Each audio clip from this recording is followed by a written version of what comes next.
All right, let's get right into it. We're talking about the two biggest powers in the Western Hemisphere, Brazil and the United States. And the relationship? Well, it's a 200-year story of coming together, pulling apart, and navigating this really complex dance that honestly shapes the entire continent. And look, this isn't just some abstract topic for a history class. Get this. If you want to be a diplomat in Brazil, you have to pass this massive exam. And understanding the U.S. relationship makes up almost 6% of the entire international policy section. That one number tells you everything about the incredible weight Brasilia puts on its partnership with Washington. And it's pretty easy to see why. I mean, we're literally looking at the two largest democracies and the two largest economies in the Americas. When these two giants make a move, they create waves that are felt not just in the region, but all across the globe. So, to really get a handle on this relationship, you have to picture a pendulum. It's always, and I mean always, swinging.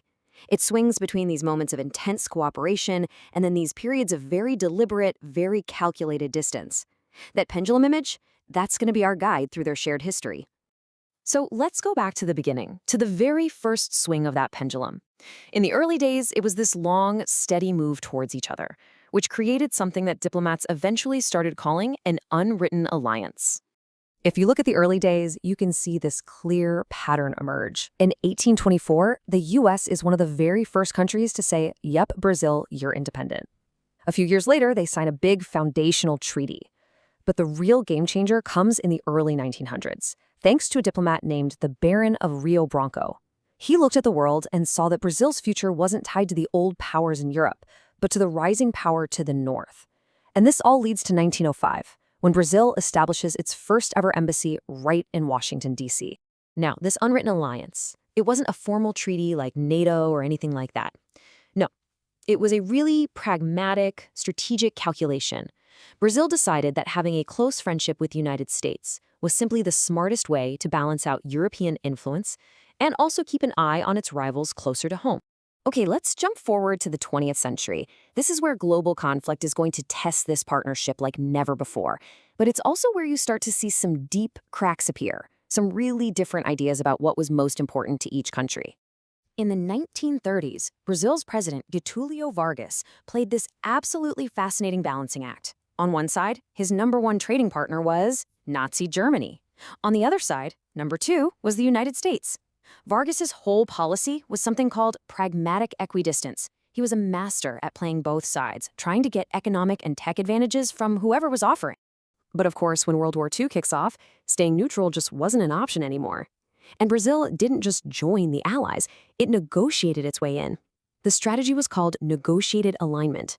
In exchange for siding with the U.S. and providing key strategic military bases, Brazil got something it wanted more than almost anything else: American money to build its national steel company, the absolute foundation of its dream to industrialize.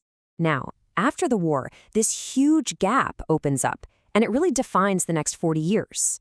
For the United States, everything, and I mean everything, was about one thing: containing global communism. But for Brazil, its top priority was completely different: achieving national economic development.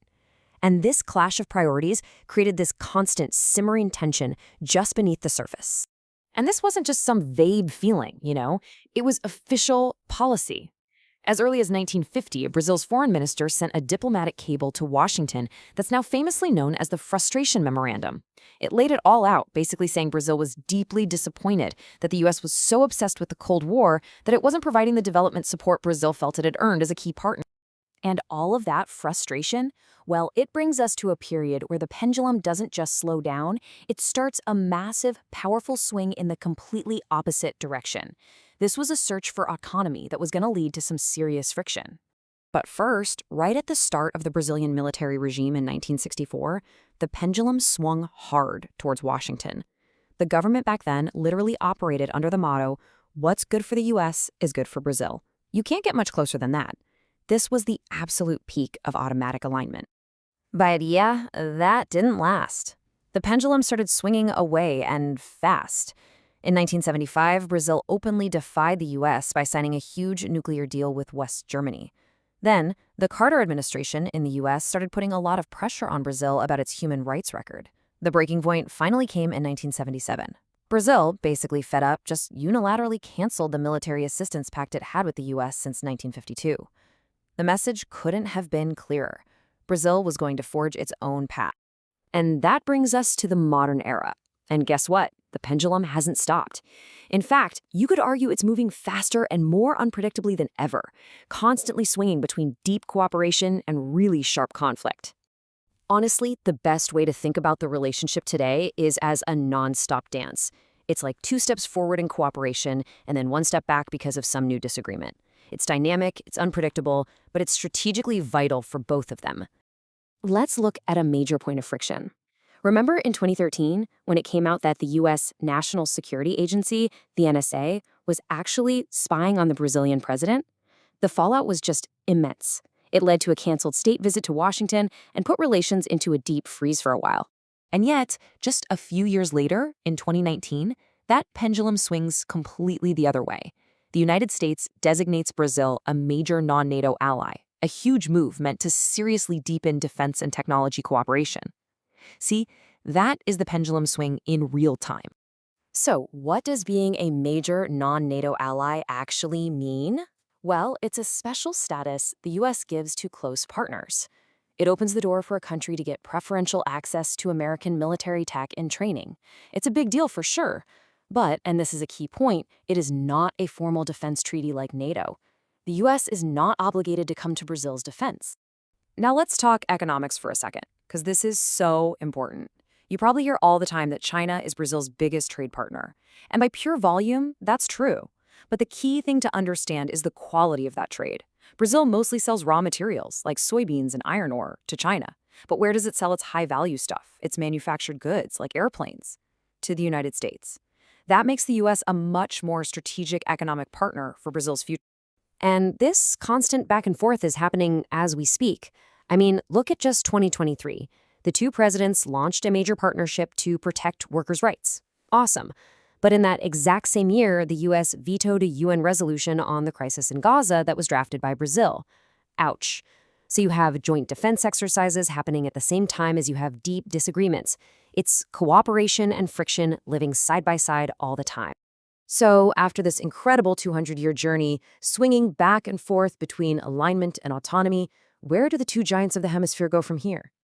I think the key takeaway is this.